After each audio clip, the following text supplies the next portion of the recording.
Ed è con questo che noi diamo il benvenuto al governatore del Veneto Luca Zaia. Buongiorno e benvenuto a Radio Club 103, Presidente.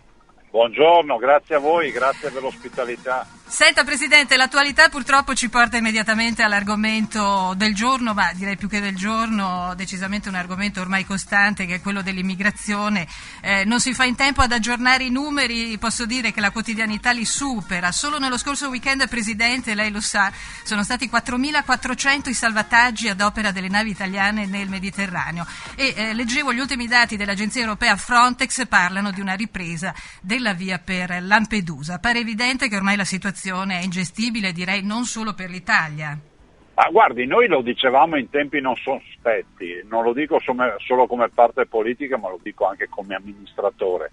Lo annunciavamo, del resto siamo passati da 63.000 profughi nel 2011, il governo Berlusconi, esatto. Poi 13.000 con il governo Monti in virtù delle iniziative intraprese dall'allora governo Berlusconi, 2013 il governo Letta 43.000 e poi 170.000 l'anno scorso e 200.000 di quest'anno. Perché le do questi dati? Perché quest'anno chiuderemo con più di 200.000, ma soprattutto questo è significativo del fatto che in Africa si è diffusa l'opinione che arrivare in Italia sia molto facile e molto semplice. Infatti, senta Presidente, anche per evitare, come dire, equivoci o fraintendimenti, potremmo partire dal concetto di immigrazione e integrazione, diciamo, un modello, chiamiamolo come vuole Veneto. Lei recentemente ha citato, lo ha fatto anche durante l'audizione alla Camera dell'indagine conoscitiva sui flussi migratori in Europa attraverso l'Italia, una frase di Tony Blair che dice: siamo per una società multirazziale ma non multietnica. L'integrazione quindi passa attraverso questo concetto. Lo vogliamo spiegare un po' meglio?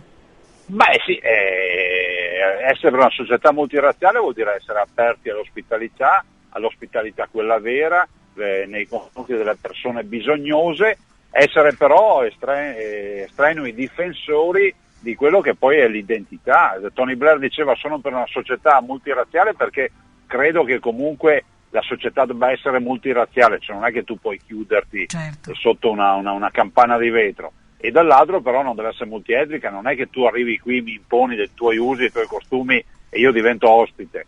E la tragedia di questi flussi è che noi abbiamo circa 500 milioni di cittadini africani che nel bene o nel male oggi riescono a accarezzare l'idea di venire in Italia e venire in Europa. Guardi, tutti abbiamo visto le immagini dei profughi siriani in Macedonia. Certo. Ecco, chi non darebbe una mano a quei bimbi, a quelle persone che scappano veramente dalla morte e dalla fame? Tutti noi la daremmo una mano. L'ospitalità ai profughi, come dice il Papa, è una cosa che dobbiamo fare, punto e basta. La verità è che quelli che arrivano in Italia, 2 su 3 non sono profughi. Lo si vede dalle condizioni fisiche, lo si vede dall'iPhone che hanno in mano, lo si vede da tutta una serie di indicatori che sono tipici non dei profughi ma di chi comunque fa il migrante economico. Infatti, senta Presidente, è chiaro che in teoria i governatori non dovrebbero occuparsi di politica internazionale o geopolitica, però è certo che alcune politiche a monte, diciamo, no? Poi hanno delle ricadute sul territorio che voi governate, quindi secondo lei quale potrebbe essere a questo punto la soluzione? Una soluzione è difficile da definire, ma insomma perlomeno la direzione da intraprendere per mettere un fermo a questa che umanamente è una situazione ormai inaccettabile. Guardi, la soluzione che da sempre propongo, che proponiamo, ormai c'è una corrente di pensiero che ha strappato un sacco di sorrisi da parte degli esponenti del governo nazionale, che però vedete, segnatevi la data, vedrete che fra una settimana, fra un mese, fra 6 mesi, fra un anno comunque sarà la soluzione. Intervento della comunità internazionale. La comunità internazionale, mi riferisco soprattutto all'ONU, è latitante. 2, cosa fare? Creare dei centri di prima accoglienza in Africa, in Algeria, in Tunisia, in Marocco. Come è stato fatto in altri paesi?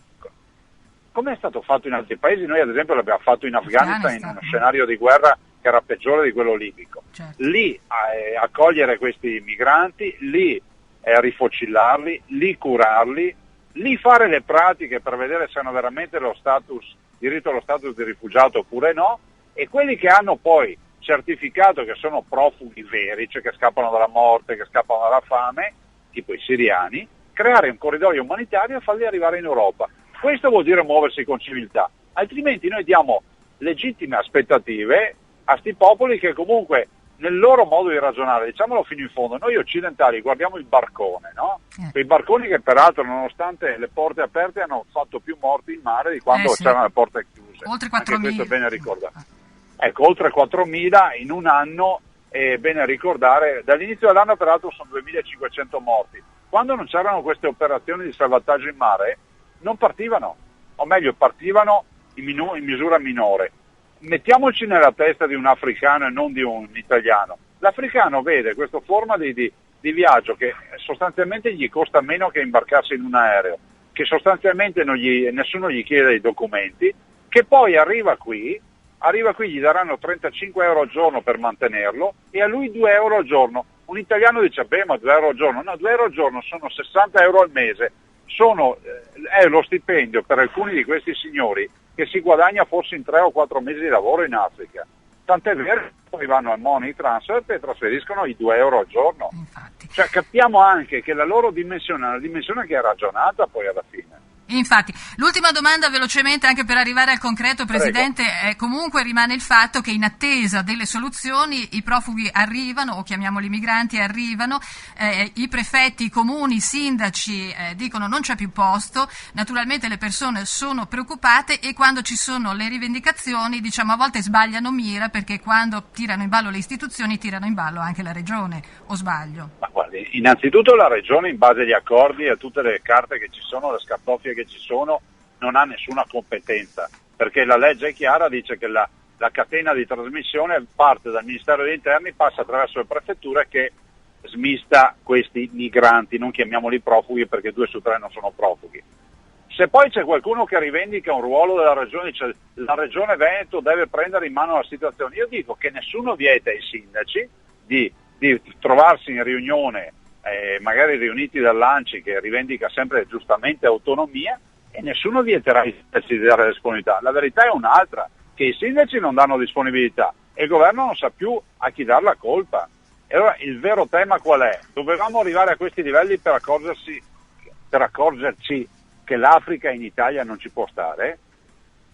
Certo, e su questo punto interrogativo ci fermiamo perché passiamo ad un'altra, vedo che il tempo vola con lei Presidente, è sempre molto piacevole dialogare, tra l'altro ci stanno anche raggiungendo alcuni contributi di ascoltatori, ce n'è uno che ci segnala, l'Austria che ci scrive, ha praticamente creato una sorta di frontiera al di là del confine dove obbliga gli automobilisti a incanalarsi in mezzo al cordone di polizia, le auto non vengono fermate ma comunque vengono osservate attentamente, vengono fermati i furgoni. Ecco, questo in parte lo sapevamo già, però le chiede se lei lo sapeva. No, guardi, questo è noto, fra l'altro esiste già da 2 o 3 mesi, ma la roba meno nota, che è scandalosa, è che noi abbiamo fatto un semestre europeo a presidenza italiana che è scaduto il 13 gennaio 2015. Non abbiamo fatto nulla per questo problema dell'immigrazione, almeno poni una questione, poni quella dell'immigrazione, no? Io dico, bene, siamo davanti a un'Europa che fa tanto la moralista, alla quale hanno dato anche il premio Nobel per la pace, ma è un'Europa che accetta che 12-14 Stati membri di fatto abbiano già chiuso le frontiere. Allora io mi chiedo cosa ce ne facciamo di questa Europa, mi chiedo dov'è la comunità internazionale. Siamo davanti a un esodo biblico che sconvolgerà geopoliticamente, socialmente tutti i nostri territori. Allora, o ci rendiamo conto di questo oppure no? Certo, e questo termine esodo comincia a essere anche usato, ci siamo accorti un pochino più spesso in ambito giornalistico. Caro Presidente, erano molti gli argomenti, ce n'è un secondo che assolutamente non posso prescindere perché lei sa che il clima è rinfrescato in montagna, no? Come si dice, pioggia d'agosto rinfresca il bosco, però è bastata una dichiarazione del consigliere regionale Gidoni per riaccendere subito e far risalire la temperatura, e ci riferiamo al così ipotizzato accorpamento delle 2 ULSS bellunesi, l'ULSS di Belluno e l'ULSS di Feltre. Che cosa ci può dire su questo argomento? Non lo so, a dirle la verità non so cosa abbia detto Gidoni, se me lo dice così riesco Ma guardi, a dire anche qualcosa. Sì, la stampa ha riportato perlomeno un'affermazione del consigliere Gidoni che avrebbe detto che stiamo andando in direzione proprio dell'accorpamento delle 2 ULSS, tra l'altro, se si è capito bene, sotto diciamo il cappello dell'ULSS numero 1. Ma guardi, io dico questo, dico innanzitutto che nel nostro programma di governo di quasi 200 pagine c'era scritto la creazione dell'azienda zero e di una ULSS per provincia.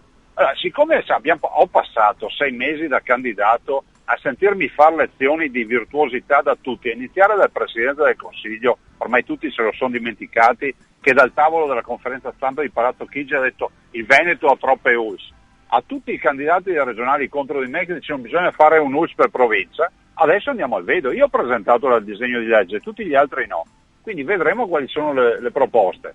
E la base di partenza è quella di un ULSS per provincia, dopodiché vedremo chi avrà modo di presentare altre idee, visto e considerato che io le idee le ho sentite in campagna elettorale erano sempre per un ULSS per provincia, però mi lasci dire una roba, al cittadino questo non cambia assolutamente nulla. Il cittadino, il fatto delle ULSS è un fatto di burocrazia, è un fatto di scartoffie, di direzione, di risparmio di spese in dirigenti, ma al cittadino non cambia nulla. L'ufficio periferico non cambia nulla rispetto ai servizi perché resta tutto come prima. Io spero che i cittadini non si facciano abbindolare, perché è il caso di dirlo, magari da qualcuno che va a raccontare che chiudiamo ospedali e altre robe che non c'entra assolutamente nulla. Per capirci, è come dire ho 2 scuole con 2 presidi o un preside con una scuola, faccio un esempio banale. Certo, però identificativo. Va bene, Presidente, io non le rubo altro tempo, vorrei però chiudere con questa, solo con ricordando come il Veneto comunque sia terra di eccellenze, anche in quegli ambiti difficilissimi appunto da gestire come quello sanitario, eppure periodicamente arrivano notizie che fanno battere il cuore, posso dire, anche se è un cuore mini. Chiudiamo con questo, Presidente. Ah sì, l'eccezionale professor Gino Gerosa, Centro Gallucci di Padova, siamo i numeri 1, tutto il suo team, colgo l'occasione per ringraziarlo, abbiamo belle realtà in Veneto, ricordiamole perché poi c'è sempre qualcuno che ha qualcosa da dire, le nostre cardiochirurgie, Verona, ovviamente la prima che nasce come prima che è quella di Padova, prova ne sia che poi sono andati alcuni docenti a dar vita anche a quella di Verona, la cardiochirurgia che abbiamo a Milano che oggi è oggetto di discussione assieme a quella di Mestre, Treviso e Vicenza. Per dire che qui si è fatto un'operazione eccezionale su un piccolo con un cuore artificiale, insomma una grande roba. Noi siamo numeri 1 e continuiamo ad essere. Infatti. Bene, qui i centralini si stanno decisamente animando, ma magari le rilanceremo le idee dei nostri ascoltatori lunedì prossimo. Volentieri, buon lavoro e buongiorno a tutti. Grazie e buon lavoro anche a lei, Presidente. Grazie per essere stato con noi.